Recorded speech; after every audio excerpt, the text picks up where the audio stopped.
Major Anupama सिंह। Army की real life में जमीन आसमान का फर्क होता है। एंड जून 2016 में मेरी पोस्टिंग आई पुलिस सेक्टर में।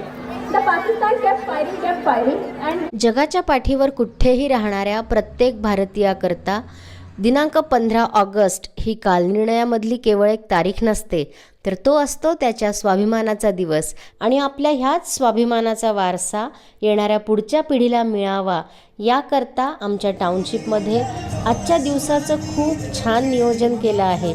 मुलांकरता भरगच्च कार्यक्रमांचं आयोजन आहे, जे मी तुम्हा सगळ्यांसोबत शेअर करते आहे।